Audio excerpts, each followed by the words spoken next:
Winehouse went to Dingle, the westernmost town on the coast of County Kerry. She'd accepted an invitation to appear at one of the world's most exclusive music festivals. The Dingle Festival, set in a tiny church in the middle of the town, provides the raw material for the Irish TV series Other Voices. Everyone who plays there wants to come back.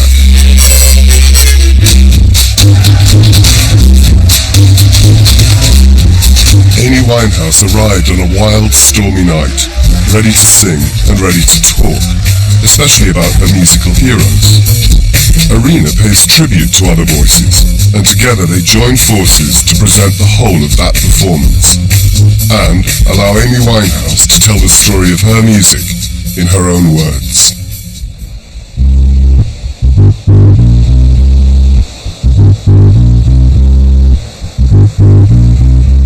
Amy appeared in the 5th series of Other Voices, which we film every winter here in Dingle.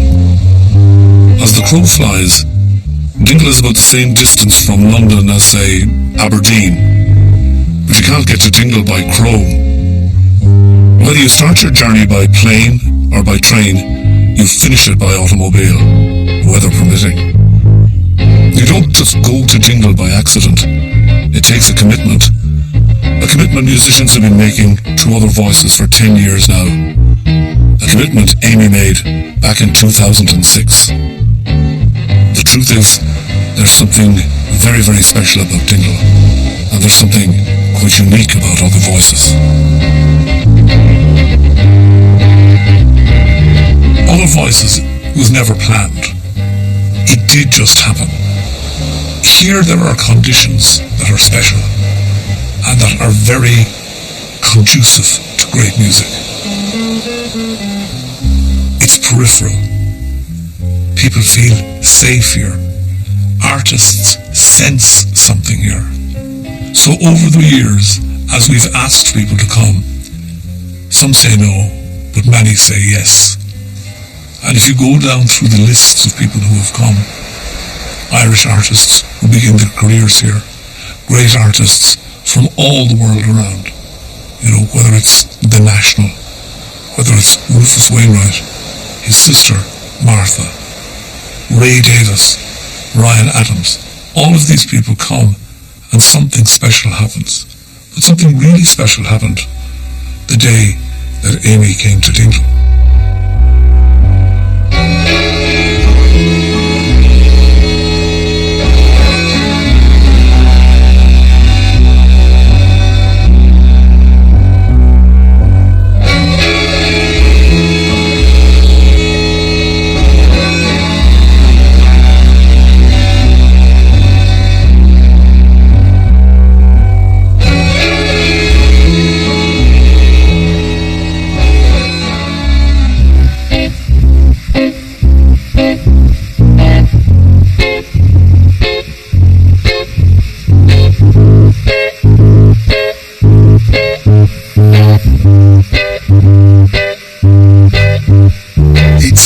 off bit by bit, not with rock concerts, but there was a parishioner here, Steve Coulter, and he noticed that the church was only being used one day of the week and said, this is a pity. I can do something for all the tourists visiting Dingle. He was looking for a place to have music that wasn't a pub. And so he started folk concerts here with the permission of the Select Vestry, the parish council, to help him in his work, but also help the parish do a bit of fundraising, because the parish here would have been very badly hit over the years with emigration. It would have once been quite a thriving parish, and now it's quite small in numbers, so it's difficult for a small congregation to keep a building like this up and running.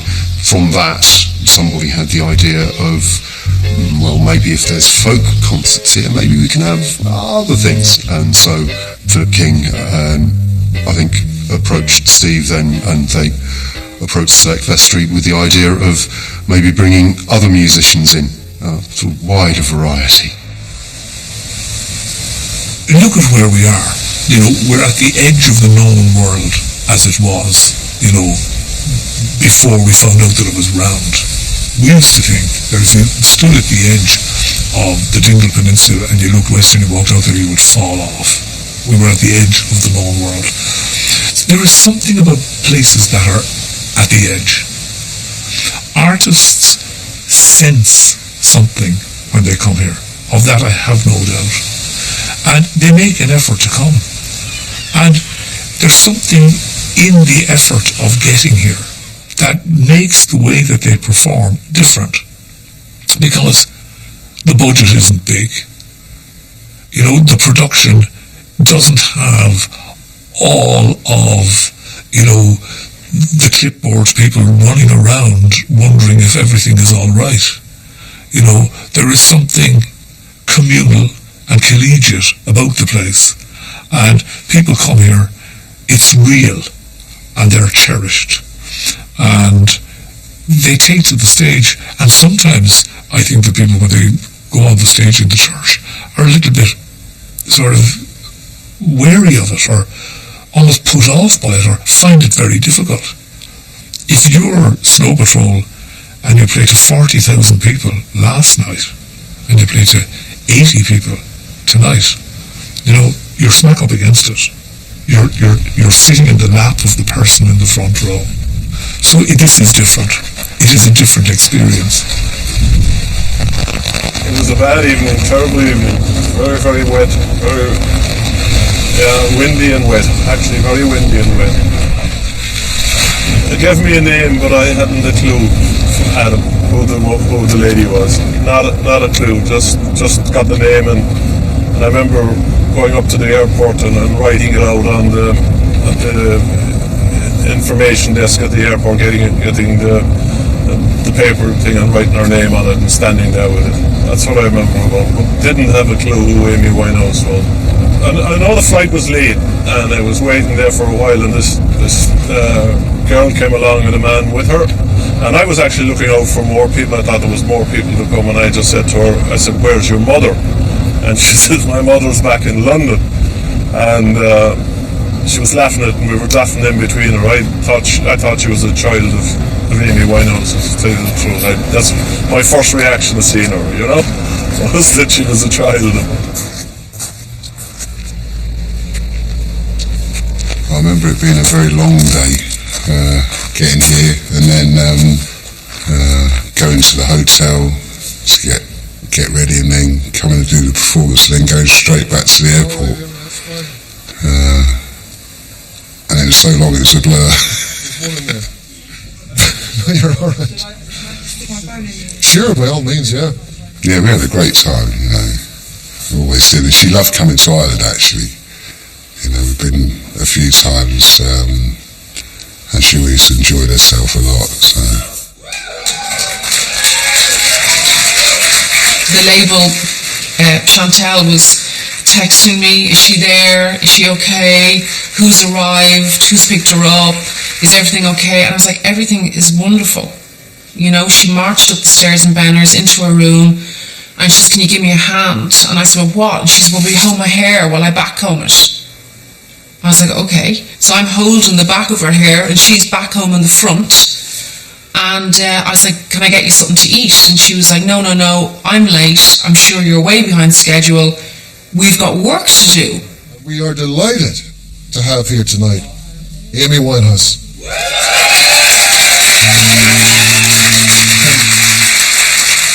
All I can ever be to you is the darkness that we knew, and this regret I got accustomed to.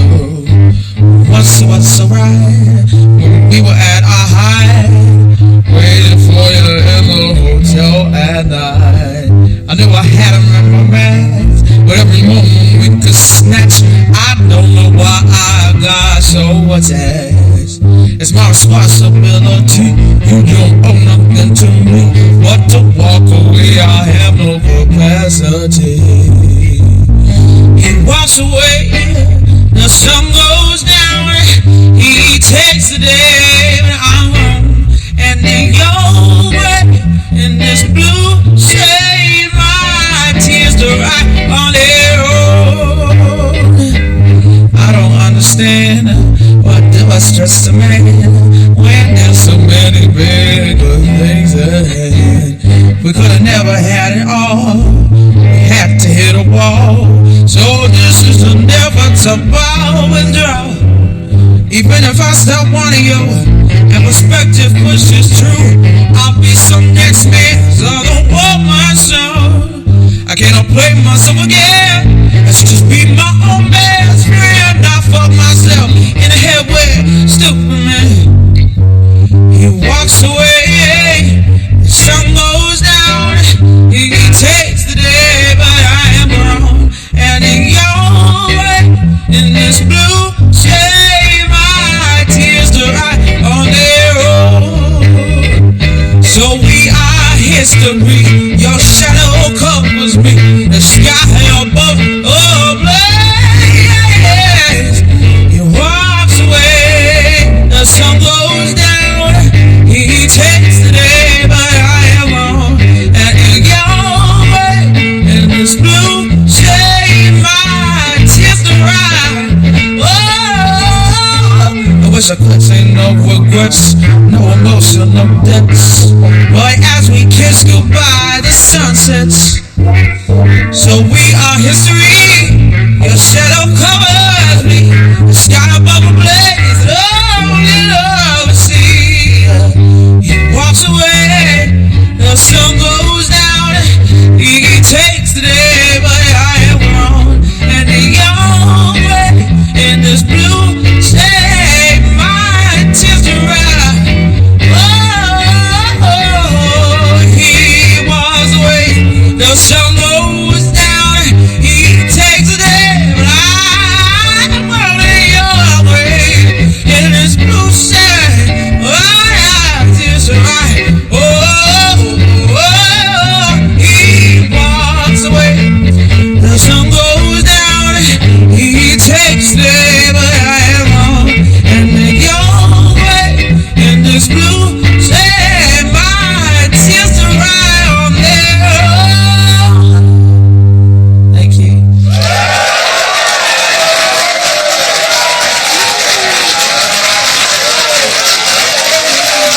Amy, you've just done a set which is, clearly Amy Winehouse, soul singer, and we don't get to hear that kind of music, in real life very often, but we do hear it on record. Presumably you heard this kind of music first on record as well. Yes. So who was it?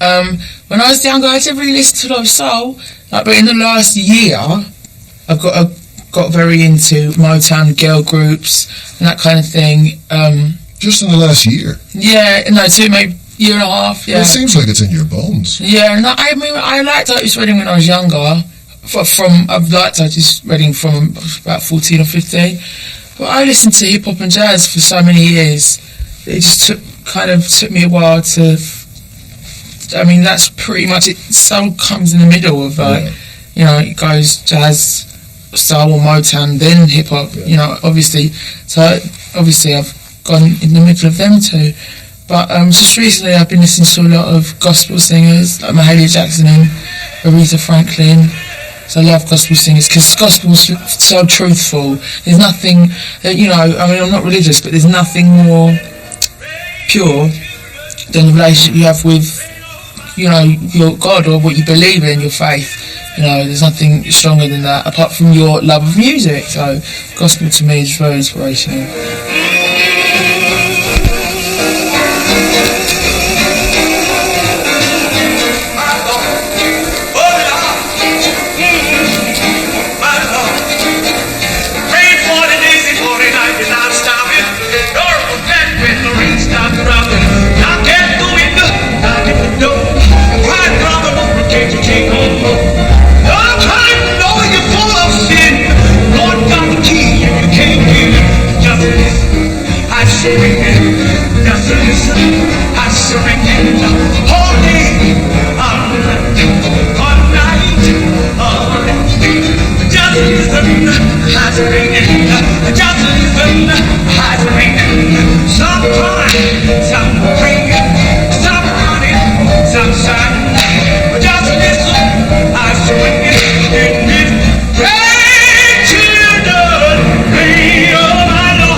Our musicians and our artists who are the prophets of today, because a prophet, biblically speaking, isn't a fortune teller.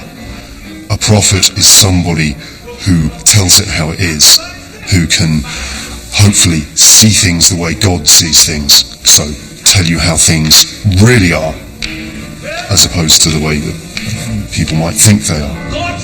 When you have people singing rock and roll songs or pop songs or whatever it is, I think that gives you a window into where society is. The musicians don't create that, they just reflect it. And then sometimes you do get people writing really insightful and beautiful pieces that they've brought here, and it does feel nearly like an act of praise or an act of worship to have them performed in this space. This is the next single. This is out January the 15th. This is called I'm No Good.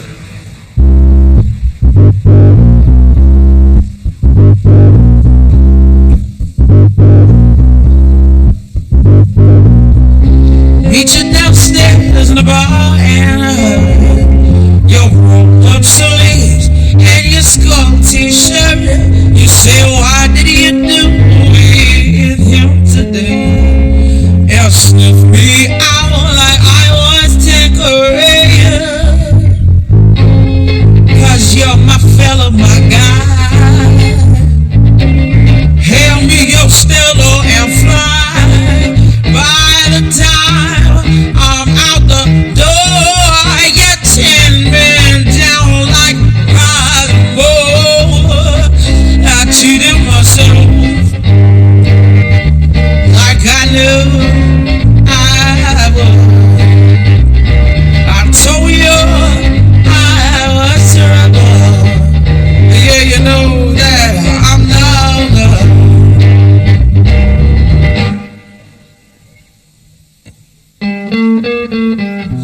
Upstairs in bed with my ex-boy.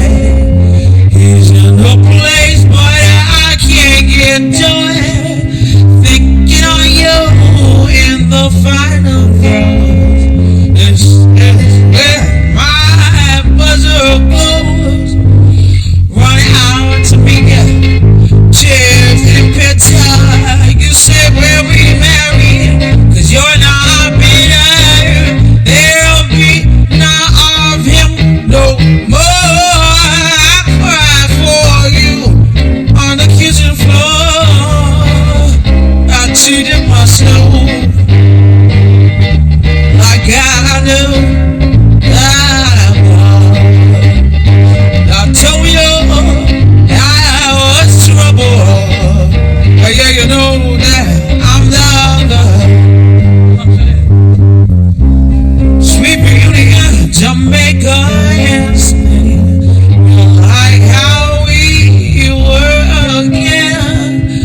a singer and you haven't heard someone like Mahalia Jackson until later in life, that must make you reassess yourself as a singer. You just kind of... There's a lot of singers who, if you are singing and you don't know certain people's works intimately, you give up. Like Sarah Vaughan, Minnie Riperton is another singer like that. Mahalia Jackson, Dinah Washington, Kim Burrell is another one. And to see, for live performances, you have to see Carly Anderson at least 3 times in your life. You have to. Yeah. She's someone who I'll sit around the venue all day just to hear her sound check all day. She did a version of Don't Look Back in Anger, and I was just crying. Oh.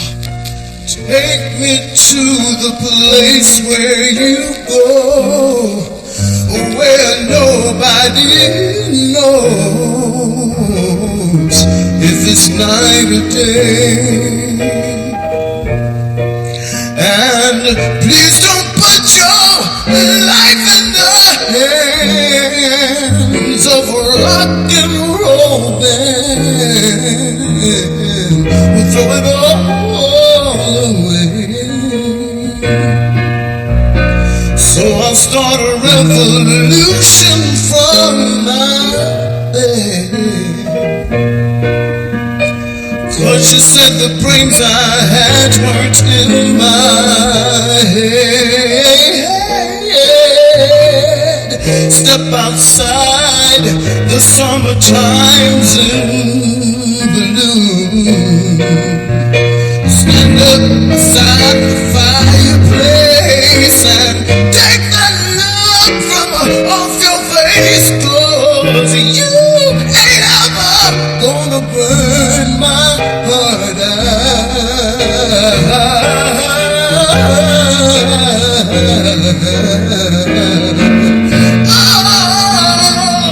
All I do is wait. I know it's too late as they're walking on by. They're very inspirational people, but they're also very, very hard to emulate because they are so extraordinary, some of these people. Well, I admire both their dexterity, Yeah. but also the way they stand out. You know, you can't. Yeah, they're very. You know, there's singers like Ella Fitzgerald. I would say she was one of the greatest singers of all time, but she knew how to carry a tune. To me, really, she doesn't stand out because she just sounded like a lot of other people. You can hear her and go, "Oh, that's Ella Fitzgerald," but it's not like she stood out. You know. Would you prefer Sarah Vaughan to Ella Fitzgerald? Easily, Yeah. Sarah Vaughan's like one of my favourite singers of all time. Sarah Vaughan was an instrument. I've heard her on record humming. She does like a humming solo. She sounds like a reed instrument. She actually sounds like a clarinet or something. Yeah. It's mad.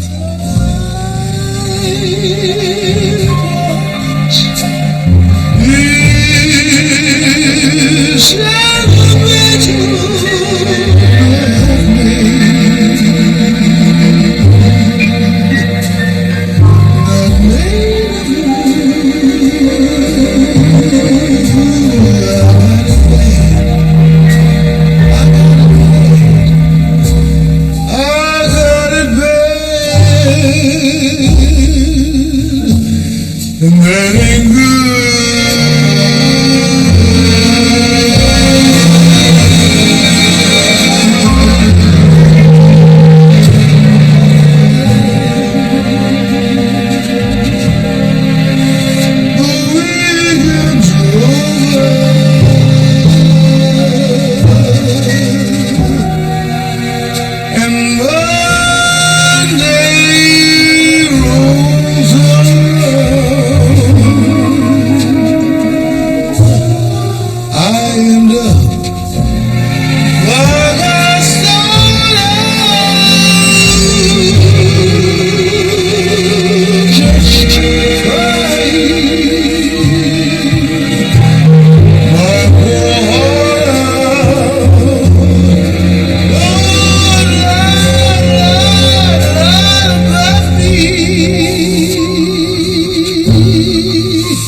make him love me.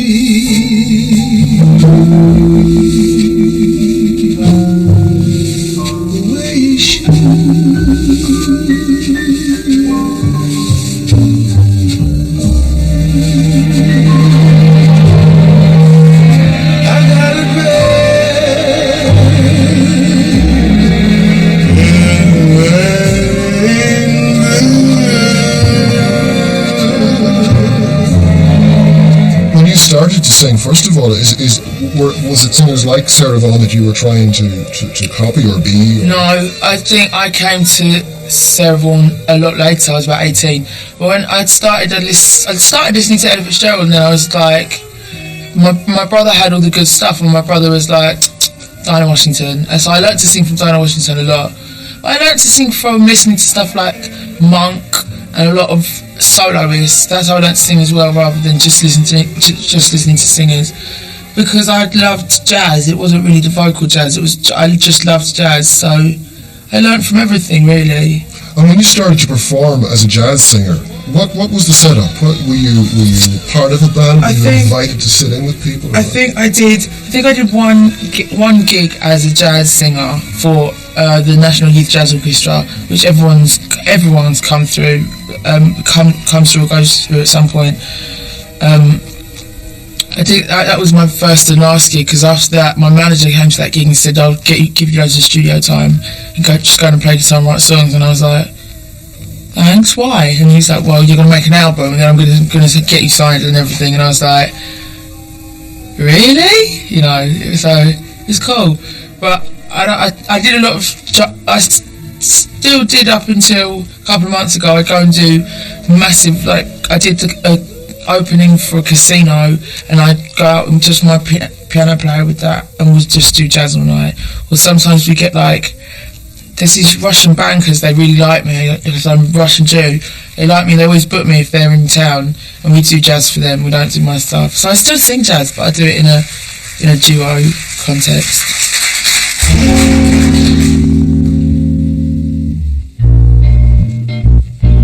For you I was a flame, and love is a losing game. 5-story fire, you can't. Love is a losing game. Why I wish I never played. Oh, what a mess we made. And now the final frame. Love is a losing game.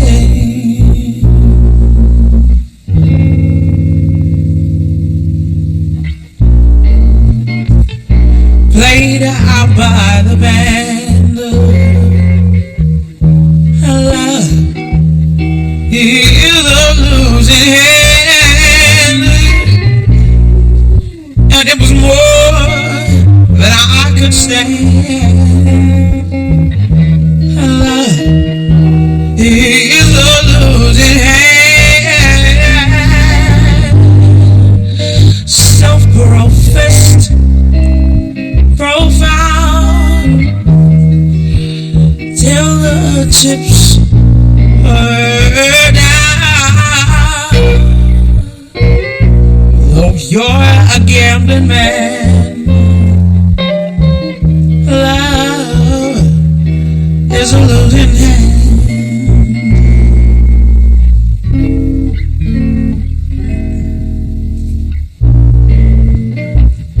Though I battle blind, love is a fate resigned. And the memories, they mar my mind. Love is a fate resigned.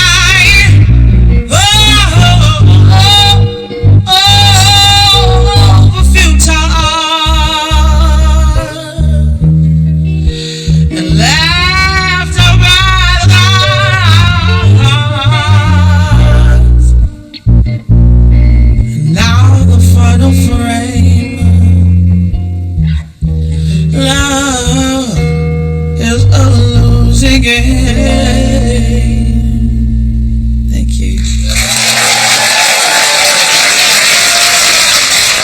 whole jazz thing's got a bit strange, hasn't it? Because anybody who sings any kind of acoustic folk now even is called a jazz singer, and yet you grew up singing the real stuff. I mean, you were into Monk and all of that. Yeah. Is there a good jazz scene in England at the moment, in London? Yes, there is. Not in London necessarily, but we have June Records. My guitarist actually plays for it's not really not their house band, but they have a band. There's a band signed to June Records called Jazz Jamaica. They're amazing. Saw them at Brecon, and it was a massive auditorium, and they were on quite early in the day because not a lot of people know who they are. We sat at the back of the auditorium expecting it to fill up, and there was probably about 30 people in there. But when I say massive, I mean the size of, it must have been like 1,000 capacity, and we were like practically alone. It was amazing. And it's so cool, their stuff. It literally is it's like ska jazz, and they're wicked. And then there's members of that. Dennis Baptiste is in there. And then you've got there's Abram Wilson, who's a great trumpet player. He's doing his own thing. But I think my favourite jazz artist in England is definitely Soweto Kinch. Oh, he's great. I love Soweto. I've met every time I see him. I'm like, hi.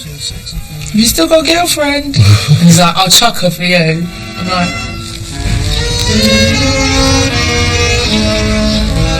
The mission to excel is a solitary one. Hours of dedicated practice every day for little or no financial reward.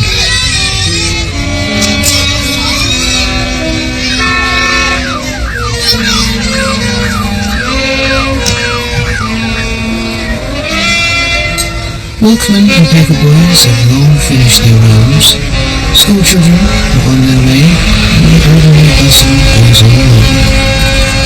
The jazz musician's quest goes on regardless in this unlikely setting.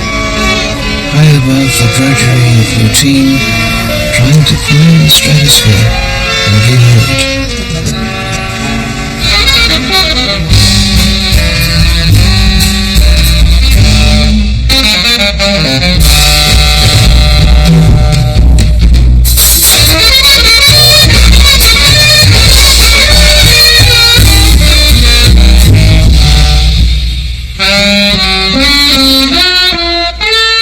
Also listening, I presume you were, I mean, when you were at school and, all girls together, you presumed listening to what was on Top of the Pops and listening to regular pop music as well, right? Yeah, but when I was very young, I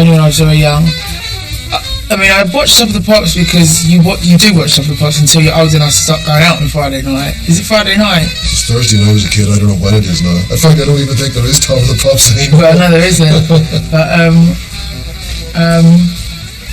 But I loved Kylie when I was about 6. Then I loved Kylie when I was about 6. Then Madonna, it was Madonna. I graduated to the Church of Madonna. I converted to the Church of Madonna. I loved Madonna so much. And then when I was about 10, I kind of got wind of Salt and Pepper, and my life changed. What a man. Completely, my life changed. And from then on, it was like R&B only from about 10. And then when I was about 14, jazz.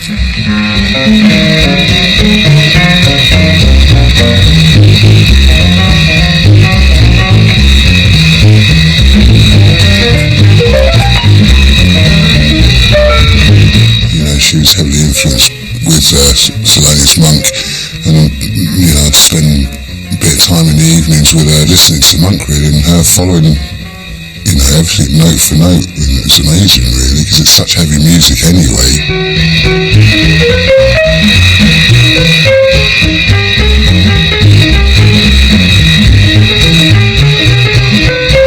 Yeah, she was very much into instrumentation as well as the voice, really, and it came out when she'd sing, really. She just had that ability to improvise phrases, and I mean, her rhythm was phenomenal, so she could just literally manipulate it in the way she wanted to, really, and every night when we go on stage, she could sing the same song but different every night, and she'd give her all.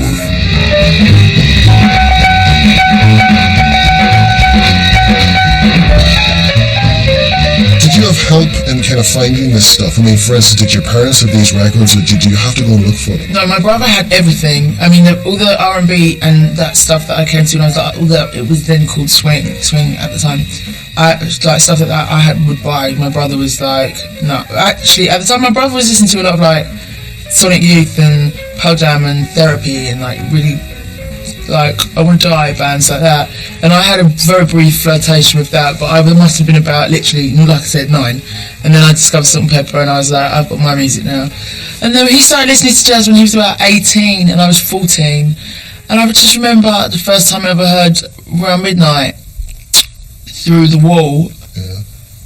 And I was just like... Was it Monk or Miles playing it? Monk. Yeah. I was just like, what is that? I'll never forget that. But yeah, I still remember hearing it. And then Ella sings it too, which is a great version of it. Oh really? Oh yeah, of course. Anyway. And I remember the first time I heard Ray Charles ever. It was Unchain My Heart. And yeah, it was Unchain My Heart. I remember walking into my brother's room, and I opened the door. I always used to knock because my brother would throw stuff at you if you didn't knock. I opened the door and I was just like that. And he goes, what? He looked at me like I was about to go, Mum's dead, or something like that, actually.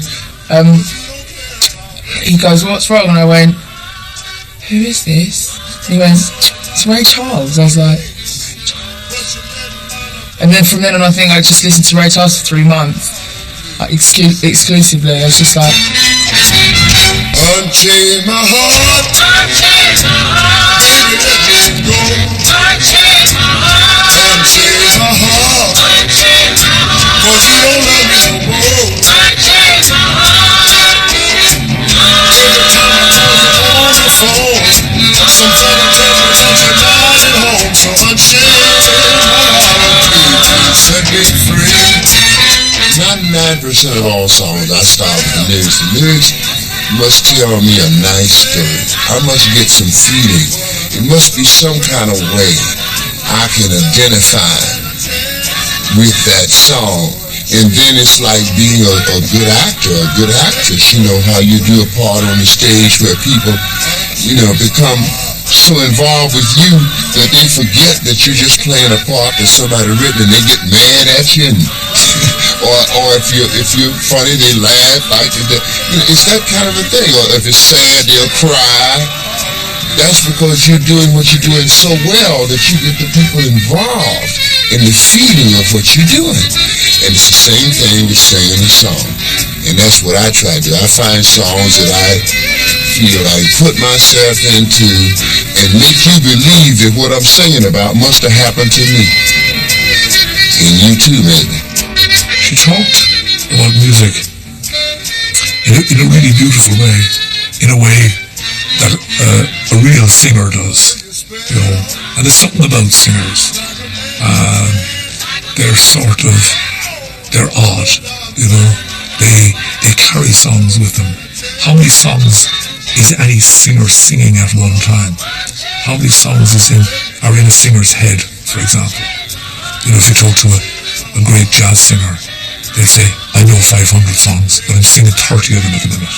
You know, with Amy, even one so young, who was only 22, on the edge of what became a truly brilliant career that ended in tragedy.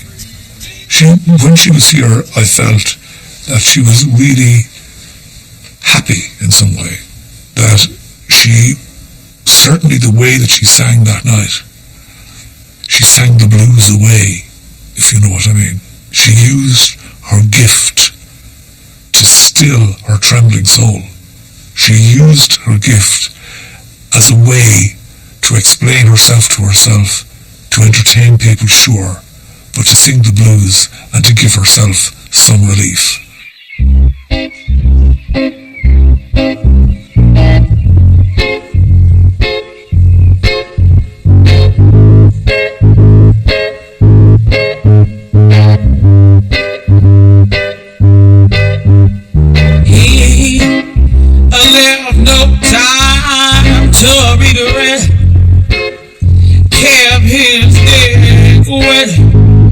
we're hissing, oh, sick bed. Me and my head high, and my tears dry.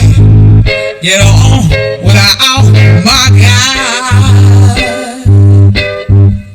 You went back to what you know.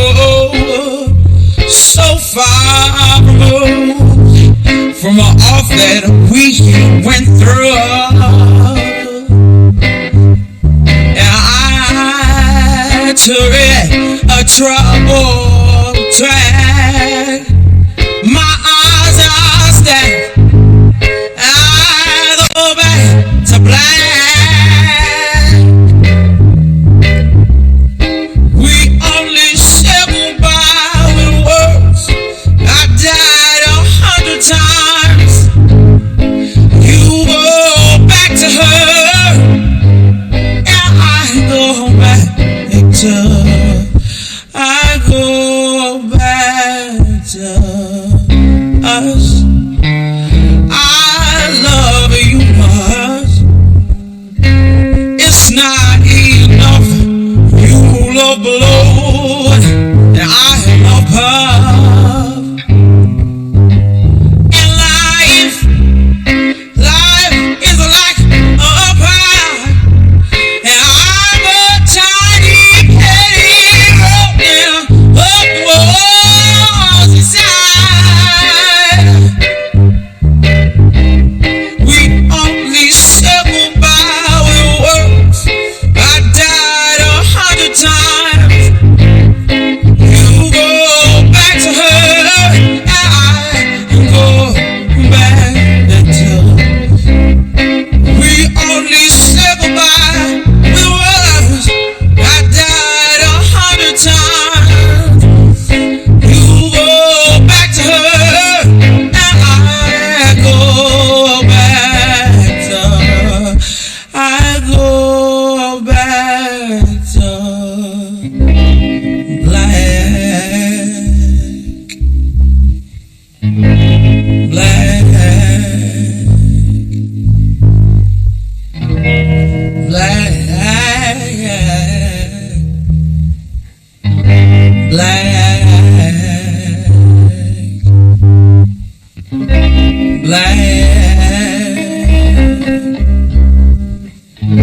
black, black, black,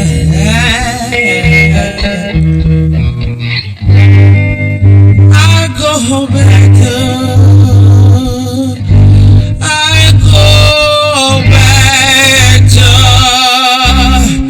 We only said goodbye with words. I died 100 times. You go back to her, and we only said goodbye with words. I died 100 times. You go back to her, and I go back to black.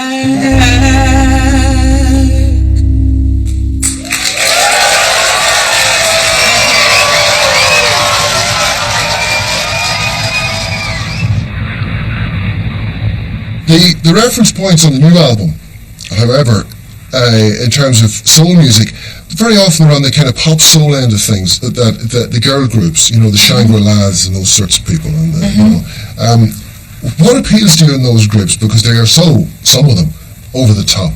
You know, melodrama by the bucket load. Yeah, I love the drama. I love the atmosphere. I love the sound effects.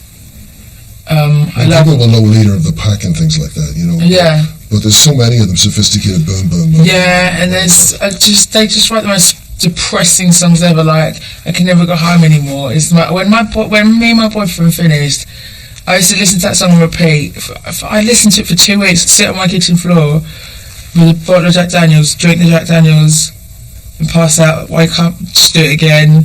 My flatmate used to just come in, leave me bags of KFC, and then just leave. She used to come in, see me, and be like, "What's your dinner?" and going out. Listening to it like you never go home anymore. Yeah, on repeat. Wow. Like that.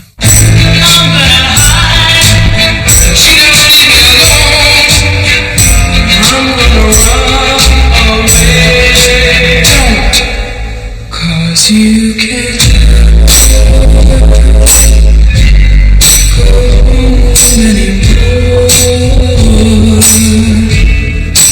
listen, does this sound familiar? You wake up every morning, go to school every day, spend your nights on the corner, just passing time away. Your life is so lonely, like a child without a toy. Then a miracle, a boy. That's the saddest song in the world. That is the most depressing song. It's like, yeah, Mum, I'm in love. And she's like, well, you're too young, you can't be with him. Well, Mum, I'm in love. No. First of all, she's like, I've got nothing in my life. All I do is go to school. And then a boy. Yeah, and then her mum dies of grief because she never goes home. But when she leaves home, she's like, I don't love him anyway. It's like just so depressing. So what's that line? The angels came and took her for a friend. Yeah, she grew so lonely in the end. The angels took her for their friends. Never, and I can never go home anymore. And that's sad.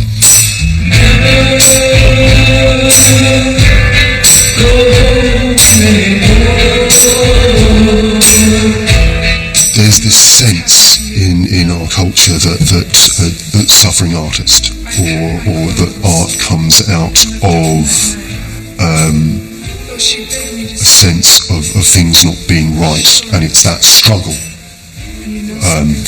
Or the struggle of suffering, or people being really extreme and the being on the edge, and that's where great art comes from. With Amy, there is this sense that yes, there was this wonderful art, this wonderful music that came out, and to a certain extent came out from her living a life on the edge. But I think there's a sort of like a category mistake that it doesn't have to stay on the edge. Do you know? It's maybe the great art comes out of the resolution between sort of being on the edge and then coming to a comfortable or safe place, or sort of a more whole place for a person. I find that any time I listen to any of Amy's music, it is tinged with that touch of sadness that she never got the resolution. It seems so very tragic. This is my first single. Before I go, I'd like to introduce my band to you. We've got Robin Banerjee on the guitar. And Dale Davis on the bass. He's got his own fan club, you know. Alright, this is called Rehab.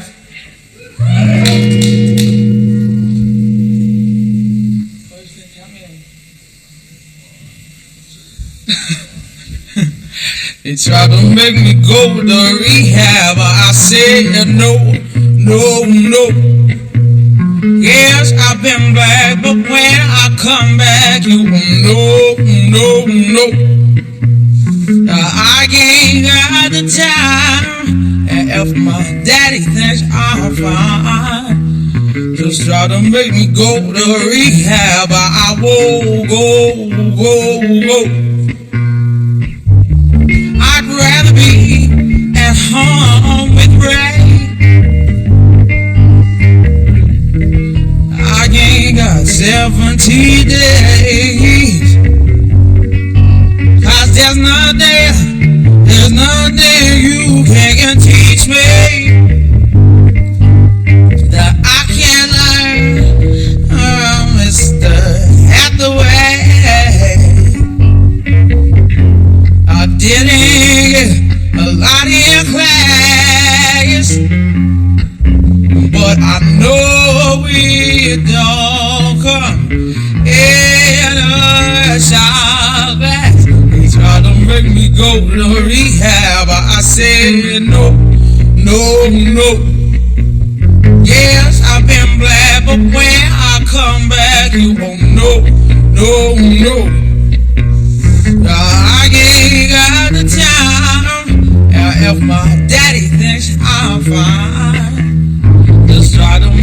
go to rehab, but I won't go.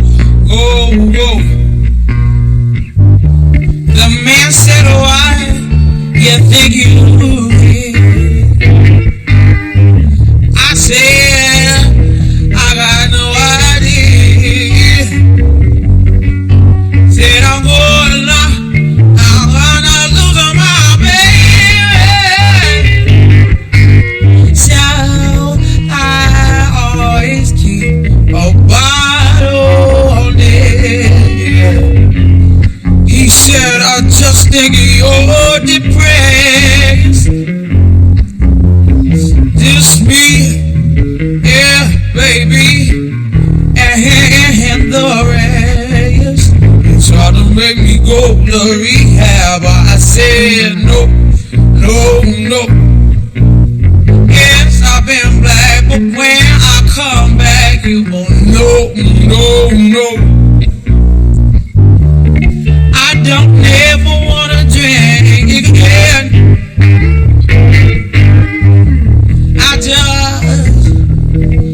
I just need a friend.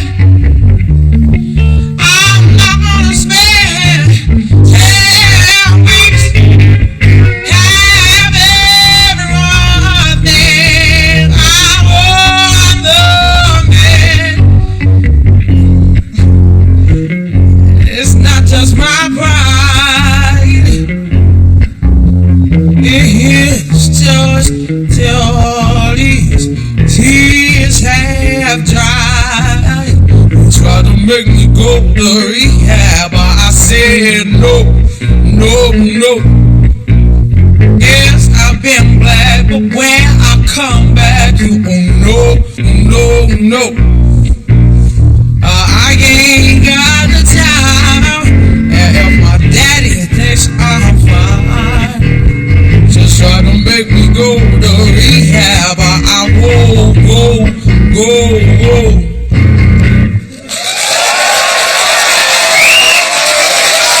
Thank you very much. In any sense, was this album in any way at all just moving you away from the jazz tag? Did you want to get away from that? No, at all. I mean, I'm a jazz singer. I can do jazz and I can do hip hop, and I'm just not listening. I just wasn't listening to that anymore. And what I listen to influences what I write very much. So, you know, I'm gonna do my third album now. I'm gonna just get it out of the just not get it out of the way, not you know, like knock it out, but like I'm just taking every opportunity. I've got 2 weeks off over Christmas. I'm going to work. I'm not going to sit around and eat chocolates and drink brandy. You know, I'm not going to do stuff like that. I'm going to have Christmas Eve with my boyfriend. I'm going to break him into Christmas.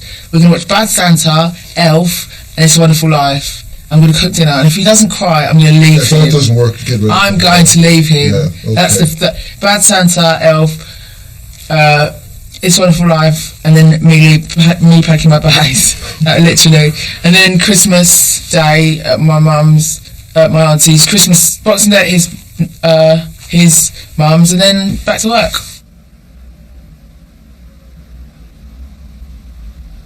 Well, it was literally a few weeks after the album took off in America, and she'd won loads of awards, and then that was it, you know. Just went off and promoted the record, and I think the demand for it was so great then, and she probably didn't have a chance to sit down and write that next album, really, so she burned so brightly, you know. I have no idea what to do now. What? Do you miss her? Absolutely, you know, I think about her. When she was alive, I used to think about her all the time, every day, and now she's gone, you know, I always think about her, and it's a big loss. It's life, but it's a big loss, you know, really. Yeah, okay. This is called Me and Mr. Jones. I don't need the pre-chord. Thank you. Nobody stand in between me and my man. It's me and Mr. Jones. kind of fucker is this? You made me miss the slick red gig. You thought I didn't love you when I did it. Can't believe you played me out like that.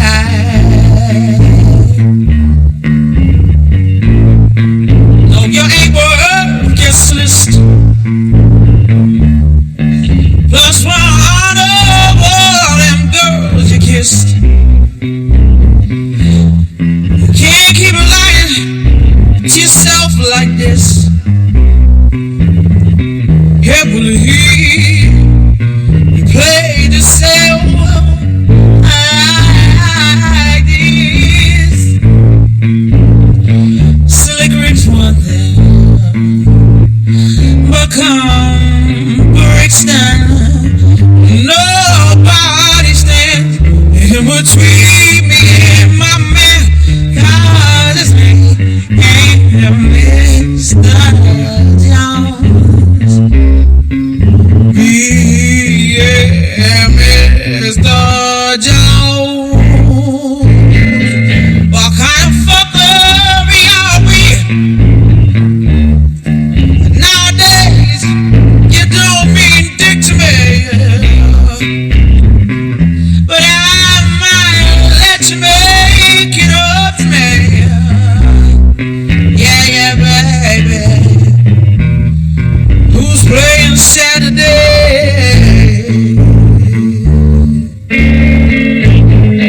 What kind of fuckery are you?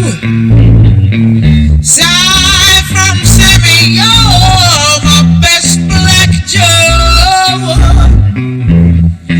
I thought I could swear that we were through. I still wonder about the things you do.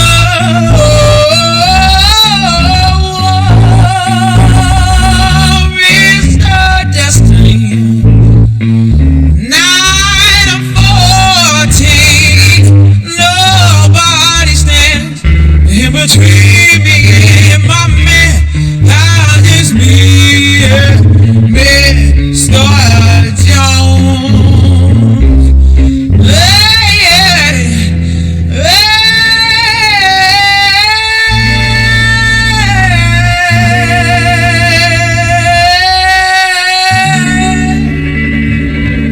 Thank you.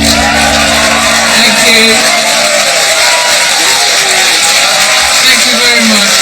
When Amy Winehouse sang, she let us in if we have the ears to hear and the eyes to see into the heart of what she really was as a person and as an artist. She touched all of us that year because she was so what she had been represented as in the tabloids. And we didn't care about any of that. We weren't interested in any of that. And still aren't. It was just brilliant that she came with her spindly little legs and her mental hair and sang her heart out in Kerry for us. Brilliant. Absolutely brilliant.